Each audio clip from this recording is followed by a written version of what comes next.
Hey there everyone, Dr. Beth Westie here, and I wanted to pop on and talk about PCOS and nutrient levels. Can having PCOS impact your own nutrient levels?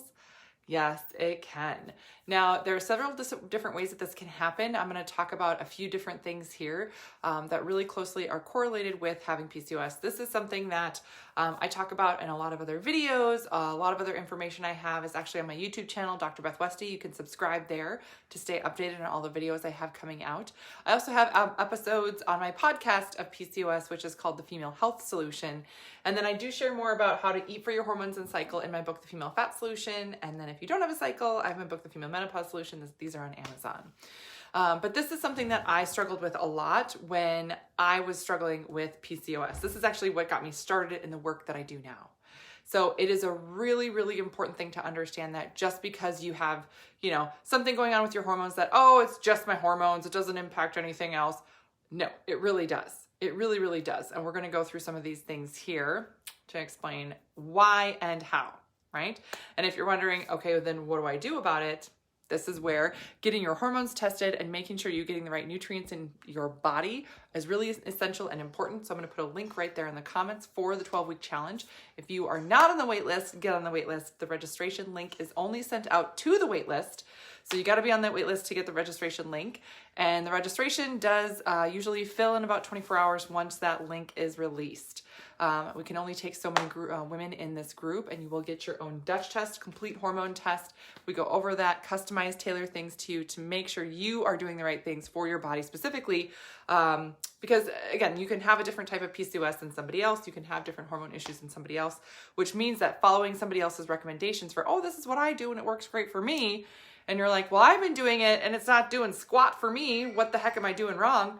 You're not doing anything wrong. You're just doing something that's not right for your system. So that's what we go over. So PCOS and nutrients, how are these things related? How are these things correlated with each other? Well, if you have PCOS, oftentimes you will have gut issues of some kind. Constipation, diarrhea, bloating, heartburn, combination of all of the above. So fun. Sometimes you start the day and you're like, I wonder what's going to happen with my gut today. I don't know. Oh, so exciting. Gut issues increase inflammation in your gut that will actually decrease your nutrient absorption. That means right from the get-go, your body is not getting the right amount of nutrient that it really needs. Even if you're doing a lot of really fantastic things, meal prepping, supplement-wise, all this stuff, you're actually not getting it. So if you are not working for your, working with your gut, helping your digestive system function better, you're actually missing out on everything else that you're doing because you're just not uploading it. Oh, that's frustrating. I know. So we can work on your gut and improve that. Also, if you have PCOS, oftentimes you will have a liver processing issue. I see this all the time with the Dutch test when we go over detailed hormone reports, seeing that, oh my gosh, you know what? Your system is not processing estrogen well in this fashion or that fashion, and 85% of all hormones are processed through the liver. Liver does a lot of the heavy lifting here. So if your liver is not processing these hormones as well, right, you're gonna have more symptoms with your hormones. Well, liver needs certain nutrients to function well. If your nutrients aren't being uploaded, that's gonna impact that. Even if you're not getting the right nutrients in, or your body's burning through too many nutrients, like glutathione. Glutathione is a fantastic nutrient for liver, antioxidant, it's a detoxifier, and it's fantastic for estrogen processing.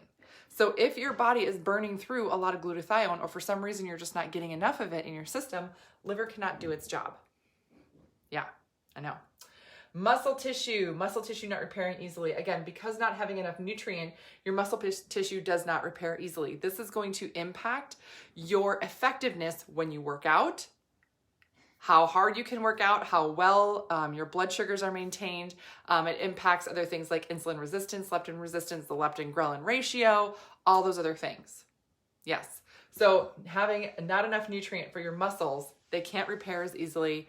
And it's just sometimes hard to get through the day, or you might feel sore and achy for way too long after doing a workout. That's not normal. And it means that there's something off in your system. And then also having increased fatigue and a decreased stress response, meaning like you're not responding to stress as well as you used to. Something stressful happens and you're like, oh, why did I fly off the handle at this person? Why did I end up yelling at my kids like this? I don't normally do this. This isn't me. What's wrong with me? It's your hormones. And by having more fatigue and a worse stress response, right? Your system is using a lot more nutrient, right? It burns through more nutrient. It takes more nutrient to do the same job that nutrient used to do in your system. That means that you're not getting enough for your whole body, which means it can make some of the other symptoms that go along with PCOS worse. Yeah. So if this is sounding like you and you really want to get to the bottom of this, make sure you go on the wait list or in the comments, get on the wait list for the next 12-week challenge, and make sure you are getting your very own Dutch test to get your hormone results to see what your system really needs so we can address it and move forward. Get enough nutrient. Make sure your body is getting fueled properly so that these systems work better. So that's what I got for you guys tonight. Let me know if you have any other questions. If you have questions and you want me to do a deep dive on something like fatigue or stress response and PCOS, I'm more than happy to. Just drop a comment down below. If you have other questions and you're not comfortable commenting, please do not hesitate to send me a message. I hear from women all over the world every single day because so many women are struggling and frustrated with their hormones and their health. So otherwise, have a great rest of your night, and I will see you later.